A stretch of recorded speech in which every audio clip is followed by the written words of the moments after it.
या कोई शायर हो वो भी और कह देते हैं अरे जो जो जन्नती है उठाओ हाथ, तो जितने खड़मुत्तू हैं वही तो उठाते हैं। हाँ, तो मैं जो बता रहा था, मुसलमान दो चीजें सबसे ज्यादा सस्ती हजरत जी, एक कुर्बानी का बकरा और दूसरा मस्जिद का इमाम। बिल्कुल मरा खुरा बकरा चला नहीं जा रहा और गले में हार डाल के ना मोहल्ले में बच्चे खींचे फिर रहा है, वो पीछे को खींच रहा और ये आगे को, और ये मोहल्ले में चर्चा करता फिर रहा। बोले आपके कुर्बानी का इरादा किया भाई। ऐसे ही मस्जिद का इमाम बिल्कुल सस्ता, 8,000 का, 9,000 का, 10, अच्छा पढ़ा लिखा, अच्छा कुरान शरीफ पढ़ने वाला आलिम अच्छा होगा, तुम्हें 8-10 में मिलेगा क्या? खुद सोचो। मगर तुम्हें कोई मतलब नहीं, तुम्हें नमाज हो या ना हो, धक्का मार रहे हो तुम भी तो समझे, नमाज हो या ना हो तुम्हें सस्ते से सस्ता मिल जाए। ऐसे इमाम होना चाहिए जैसे आपके यहाँ पे अल्हम्दुलिल्लाह। मैं इनको जानता हूँ। अल्लाह ताला सबके इल्म अमल में बरकत अता फरमाए, आमीन। अब मैं शुरू होता हूँ, जिसे जिसे जाना अभी चले जाइए। मैंने तौबा कराई। क्या कराई बोलो? तौबा। तौबा से हम शुरू होते हैं। तौबा। अब हदीसे ढूंढो और तलाशो। जो बात कहूंगा बीच में अगर ऐसी बात आई तो बात अलग है, मगर जो भी मेन बात कहूंगा या तो उसको हदीस शरीफ पे लाके टेकूंगा या फिर कुरान शरीफ। माशाअल्लाह, इन दो ही चीजों से बोलूंगा। किससे? कुरान और हदीस से। और अगर कोई हदीस गलत साबित कर दे तो मुंह मांगा इनाम भी देके जाऊंगा। सुभान अल्लाह, सुभान अल्लाह ताला गुरूर तकब्बुर अल्लाह बरकतें अता फरमाए। अब नोट मत दियो, अब सुन लियो तवज्जो से। तो अल्लाह ताला गुरूर तकब्बुर घमंड रिया से बचाए। जो बात कहूंगा ना जिम्मेदारी से कह के जाऊंगा इंशाअल्लाह, मैदान में कह दियो वो बात। समझ रहे मेरी बात? अब सुनो, अल्लाह के रसूल सल्लल्लाहु ताला अलैहि वसल्लम एक दिन में अल्लाह की बारगाह में 100 मरतबा तौबा करते थे। कितनी मर्तबा बोलो प्यारे? 100 मरतबा। ये एक हदीस हो गई। दूसरी हदीस में 70 का जिक्र आता है। 70 मर्तबा तौबा करते थे। तौबा है क्या? फैशन नहीं। तौबा का मतलब यह है कोई गुनाह हो जाए तो उसकी माफी, ये तो है तौबा। कोई गुनाह हो जाए तो उसकी माफी। और अब तो इतनी आसान है, किसी के ठोकर मार दो वो आंखें निकालो, कहिए सॉरी और निकल जाओ। इतना आसान कर दिया। लेकिन तौबा का मतलब यह है माफी। हमने जो गुनाह किया अल्लाह की बारगाह में अल्लाह से माफी मांग रहे हैं, मौला माफ कर दे, इसी का नाम तो तौबा। बोलो है कि नहीं? मेरे नबी सुबह से लेकर के शाम तक 70 मरतबा और एक हदीस में 100 मरतबा। मगर एक सवाल आता है, पूरी दुनिया के मौलवियों से पूछ लो और अगर गलत साबित हो जाए तो फिर बुला लेना। पूछना क्या? ये हमारे नबी बल्कि सारे अंबिया सर से लेकर के पांव तक गुनाहों से पाको साफ थे। बोलो इस पे ईमान है कि नहीं? बेशक, बेशक। हमारे नबी गुनाहों से पाको साफ। और तौबा कौन करता? गुनाहगार। सवाल समझ रहे मेरा? नबी गुनाहगार नहीं तो फिर तौबा क्यों? समझ रहे सवाल मेरा? अगर समझ रहे तो अल्हम्दुलिल्लाह कहो। अल्हम्दुलिल्लाह क्यों कहलवा रहा हूं ना? आम के आम और गुठलियों के दाम। मुझे पता चल जाएगा समझ रहे हो और तुम्हें अल्हम्दुलिल्लाह कहने का सवाब मिल जाएगा। हमारे नबी गुनाहगार नहीं, सर से लेकर के पांव तक पाको साफ मासूम अनिल खता है। तो जब नबी गुनाहगार नहीं तो फिर तौबा क्यों? और हदीस भी ये सही है, नबी 100 मरतबा या 70 मरतबा अल्लाह की बार में इस्तगफार पढ़ते हैं, अल्लाह की बारगाह में तौबा करते हैं। तो जो गुनाहगार नहीं तो फिर तौबा क्यों? हदीस भी सही है और ये भी सही है कि नबी गुनाहगार नहीं। तो फिर इस हदीस का मतलब क्या है? अगर इजाजत हो तो बता दूं, वरना ऐसे ही चला जाऊं। सुनना चाह रहा ना? इस हदीस का मतलब क्या है? नबी 70 मरतबा या 100 मरतबा अल्लाह की बारगाह में तौबा कर रहे। तो सुनो, कुछ हदीसें तालीम उम्मत के लिए होती है। सुभान अल्लाह, सुभान अल्लाह, सुभान अल्लाह। तालीम उम्मत का मतलब भी समझ लो जी। उम्मत को सबक सिखाने के लिए। कुछ हदीसें उम्मत की तालीम के लिए होती है। ये भी वही हदीस है ताकि हम और आप समझ जाए जो नबी गुनाहगार नहीं, खताकार नहीं, सर से लेकर पांव तक पाक व साफ है गुनाहों से, वो तो अल्लाह की बारगाह में 70 मरतबा तौबा करे। और हम गुनाहों में फंसे हुए हर हर कदम गुनाह की तरफ, तो हमें कितनी मर्तबा तौबा करनी चाहिए ताकि सबक मिल जाए। अब सीने पे हाथ रख के बताओ, ईमानदारी से तौबा करते हो अल्लाह की बारगाह? एक भी जाके शाम को अल्लाह की बारगाह में गिड़गिड़ा के रो रो करके तौबा नहीं करता। और अगर कोई दिक्कत और परेशानी हो जाए ना, तब भी देखिए उसका ईगो, समझे? दूसरा जब आएगा बोले क्या बात है, रो रो के कह रहे पता नहीं यार, अल्लाह ताला को मेरी कौन सी बात बुरी लग गई। ओहो, इससे ये पूछो तेरी अच्छी कौन सी थी? लोगों की मेंढ तूने काटी, झूठ तू बोला, लोगों में झगड़े तूने कराए, जहां मौका मिल गया वहां तूने गिलेफी कर दी, जहां तुझे मौका मिला वहां तूने पांव रख दिया, और फिर कह रहे कि पता नहीं अल्लाह ताला को मेरी कौन सी बात बुरी लग गई। जरा संभालो। मैंने अब तकरीर की बुनियाद रखी है, इसी बुनियाद से एक एक पेड़ उगाऊंगा, दीनी और इस्लामी, और तुम तक पहुंचाऊंगा। पता तो चलना चाहिए ना हम शुरू कहां से हो रहे। तो हमें क्या करना चाहिए? सबक क्या मिला? गुनाहों से तौबा करनी चाहिए, इसलिए पहले मैंने तौबा कराई। अब जरा ढूंढो गुनाह कितने हैं?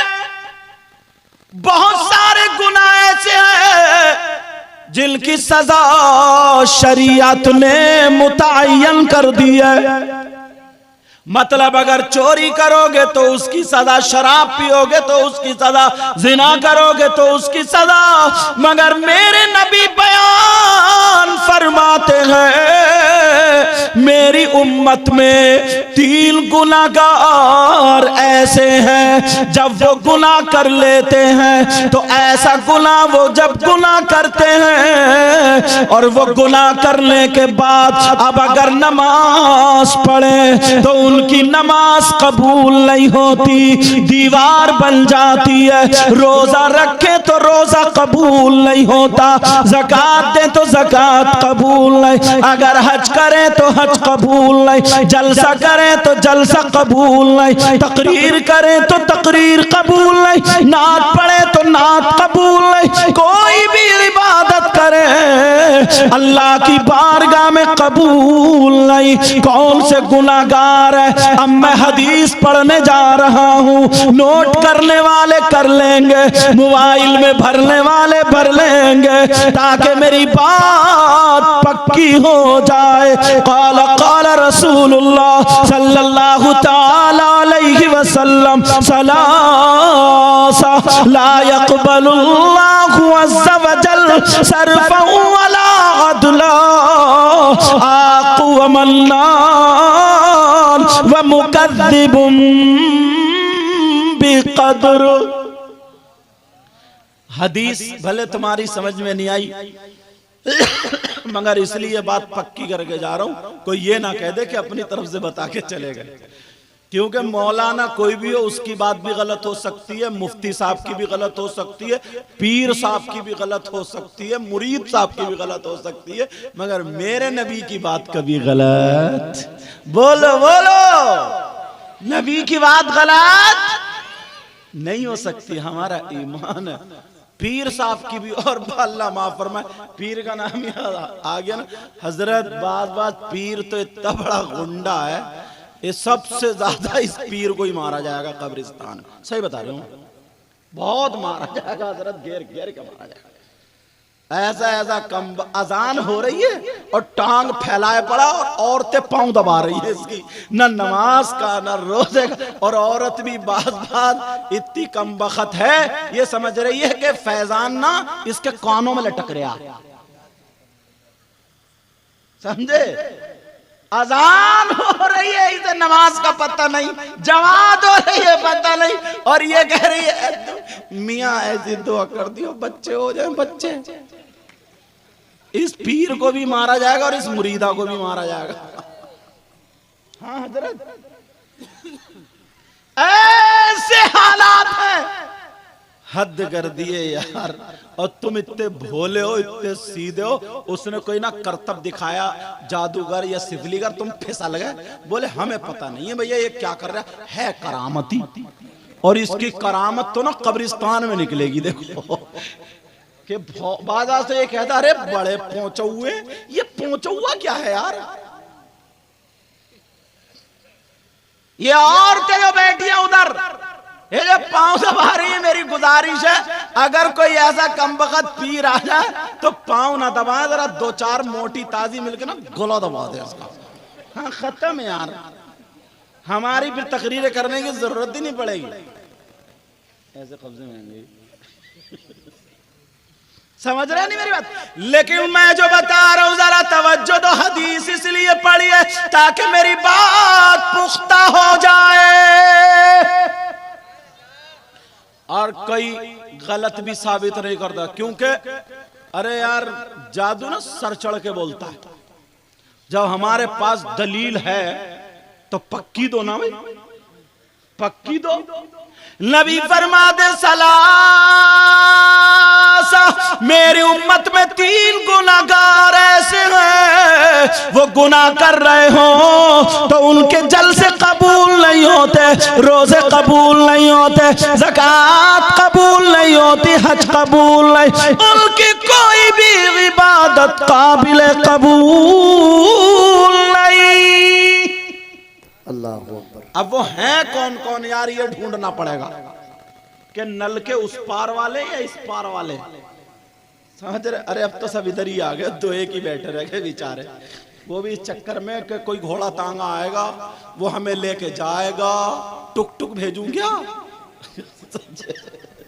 मगर भाई बात भी इतना बड़ा पक्का है, अल्लाह माफ फरमाए। देखो आ गए माशाल्लाह, दिल से दुआएं निकलेंगी, दिल से दुआएं। अरे बंद कर दो दुकान यार, जब बंद करोगे अल्लाह और रसूल के नाम पे और नमाजों के टाइम पे बंद करोगे तभी तो अल्लाह ताला तुम्हारे कारोबार खोलेगा जी। और जब तुम मस्जिदों को नमाजों को बंद कर दोगे तुम कितनी खोलियो, कोई भी नहीं आएगा। हाँ आ गए। तो वो गुनाहगार है कौन? अब मैं तो तुम्हारे गांव में पहली मर्तबा आया हूं, मुझे तो पता नहीं है तुमने कितने गन्ने तोड़ के खाए दूसरों के। मुझे तो पता नहीं है, वो तो तुम्हें ही पता होगा। समझ रहे? गन्ने चल पड़े क्या? अच्छा अच्छा अच्छा, हजरत कह रहे हैं गन्ने चलने लग रहे हैं, इन्होंने ही मार दिया है। ले चलो मेरी तरफ तवज्जो रखो। ये मुझसे बहुत मोहब्बत रखते हैं, अल्लाह सलामत रखे। माशाअल्लाह, हक अदा हो। हाँ, अब बात ये चल रही थी, फिर किससे पूछोगे? मैं फिर किसी मौलाना से पूछता ही नहीं, मैं तो हदीस की तरफ चलूंगा, नबी से ही पूछो। और नबी की बात हजरत गलत हो ही नहीं सकती। पूरी दुनिया हजरत, पूरी दुनिया गलत हो सकती है, मगर मेरे नबी की बात गलत। अब ढूंढो, तलाशो, हदीस में खुद ही नबी ने बता दिया। खोलूं? मगर तब बताऊंगा जब तुम तौबा करो कि आज के बाद हम वो गुनाह नहीं करेंगे, क्योंकि मैंने तौबा से शुरू करी। समझ रहे हैं मेरी बात? नबी ने फरमाया 3 किस्म के लोग ऐसे हैं जिनकी कोई भी इबादत काबिल कबूल नहीं। कौन वो गुनाहगार है? तुम समझ रहे होगे यार, कहीं शराबी तो नहीं है, ज्वारी तो नहीं है, सटोड़िया तो नहीं है, नशेड़िया तो नहीं है, कहीं पौआ मारने वाला तो नहीं है, धमारने वाला तो नहीं है, पता नहीं कौन है। लेकिन सुनो लोगो, बहुत छोटा गुनाह जिसे तुम समझते हो, नबी ने फरमाया इतना बड़ा गुनाह है, ये गुनाह कर लो तो नमाजें रुकी पड़ी हैं, रोजे रुके पड़े, ज़कातें रुकी पड़ी हैं, हज रुके पड़े, सारी चीजें रुकी पड़ी हैं। कौन है? नबी फरमाते अला कुलिवा लिदई, नबी फरमाते हैं वो है जो अपनी माँ और बाप को सताता है। अल्लाहु अकबर, अल्लाहु अकबर। माँ बाप का कहना नहीं मानता, माँ बाप को तकलीफ देता। यार मेरी बात हो तो पलटा दो, मैं अपनी करता ही नहीं, मैं तो हर बात नबी की तरफ ले जाऊंगा। और फिर तुम्हारी हिम्मत नहीं कि तुम झुटला दो, क्योंकि तुम सब ईमान वाले हो, और ईमान वाला झुटला ही नहीं सकता। नबी फरमाते हैं जो माँ बाप को सताता है, माँ बाप को तकलीफ देता है, माँ बाप को नाराज कर देता है, उसकी कोई भी इबादत काबिल कबूल नहीं। जब हम आए ना तो पता चला सैयद साहब, ये सैयद साहब भी आए। इतने लोग, तो लोग हाथ चूमने को भागते दौड़ते, कोई कपड़े पकड़ रहा, कोई हाथ पकड़ रहा, ये सोच रहा क्या समझो बरकतें तो लूट रही है, लूटो समझे, ऐसा भागते हैं। बाज तो हाथ चूमते चूमते नाक लगा देता, नाक, और फिर दूसरा पोंछ जाता है, ये चलो फायदा है। लेकिन पता नहीं, एक भाई आए, मैं लेटा था, मैंने कहा क्योंकि मैं मुसलसल चल रहा हूँ ना रात से, बहुत दूर से, इन्हें पता कहाँ से, टिकट इन्होंने बनवा के दिया माशाल्लाह, अल्लाह ताला सलामत रखे। हवाई जहाज का टिकट इन्होंने दिया, पैसे दिए थे इन्होंने, बनवाया मैंने था ना, जो हक है वो हक है।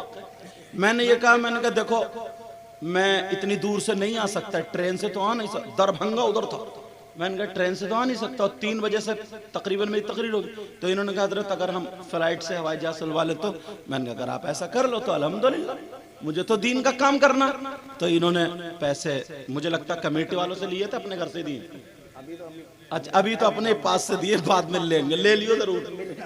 अच्छा, कहीं बेचारे, एक तो मौलाना की तनख्वाह वैसे ही होती है, और ये कमेटी वाले गले पे पाँव रख दे। पहले अच्छा कमेटी वाले बहुत कूदते हैं, बड़े नौरे लगा, कौन हजरत क्या चाहिए ये, और जलसा होने के बाद फिर नहीं पूछता कोई जल्दी, बड़े चालाक हैं कमेटी वाले भी। मगर मैं भी इंतजार नहीं करता हूँ, गाड़ी में बैठ के निकल ही जाता हूँ। कई जगह ऐसे हुआ, बाद में लिफाफा भिजाया, ये नूरुद्दीन मंजर साहब ने पूछा, कई जगह ऐसा हुआ, बाद में उन्हें ये डर रहता है अगले सालों कहीं नहीं आए तो क्या होगा। लेकिन सुनो, नबी फरमाते माँ बाप का नाफरमान, माँ बाप को सताने वाला, माँ बाप को तकलीफ देने वाला, माँ बाप का कहना ना मानने वाला, उसकी कोई भी इबादत काबिल कबूल नहीं। अब एक मसला तलवार की धार पे चल के बता रहे हूं। अगर गलत हो तो ये सारे उलमा मुझे पकड़ लेंगे ताकि मैं तौबा करूं, और अगर गलत नहीं है पूरी दुनिया के मौलवी मुफ्तियों से टकरा लियो, तुम भी बुला लियो, अगर गलत हो जाए तो मैं कोई फुसफुसी बात कहूंगा ही नहीं, पक्की कहूंगा, पक्की नहीं। जब बुलाया तो आज तो बिल्कुल खुल्लम खुल्ला है, समझे? हाँ, फुसफुसी कहते ही नहीं मैं, बिल्कुल एकदम ठोस। एक तरफ ओ बच्चों, ए बेटा बेटा बेटा, मेरा चांद, मेरा कबूतर, चुप जाओ, हाँ चुप जाओ बेटा। अब मदरसे में पढ़ाना छोड़ दिया मैंने, वरना बहुत पीटता था मैं मदरसे में भी। गुस्सा आता ना अगर बच्चे को सबक याद, ओरिजिनल माल चाहिए भैया। एक जगह दस्तार हो रही थी, बच्चे हाफिज पूरे हुए नहीं तो पगड़ी पे पगड़ी लपेट रहे यार, पगड़ी पे पगड़ी लपेट रहे। किसी के 18 पारे तो किसी के 22 पारे, वो भी संभल के याद रहे। मैंने कहा पगड़ी ये छोड़ो, पहले मुझे सुनाओ क्या करता हजरत। हमने तो बांधी यहाँ पे खूब तगड़ी करके, और वो मुसल्ले पे हुच्चड़ हुच्चड़ कर रहे तब क्या होगा उसका? अब क्या हुआ बोले वो दौर नहीं निकली तो पगड़ी का अब्बा ने बेचारे ने सैकड़ों आदमियों की दावत कर दी, रिश्तेदार आ रहे हैं, बहन की शादी हो गई है तो दूल्हा भाई और बहन दोनों हार लेके आ रहे हैं, हार, और इधर 23वां सिपारा याद नहीं। ऐसे हालात, पक्का माल चाहिए पक्का। अब सुनो, 1000 मौलाना या पीर या मुफ्ती साहब इधर लाइन में खड़े हो, मुझ जैसे मौलाना, मैं तो बेकार हूं, और अच्छे अच्छे मौलाना इधर लाइन में खड़े, 1000 और ज्यादा ले लो चलो, और तुम्हारे माँ बाप इधर लाइन में खड़े हो, समझ रहे?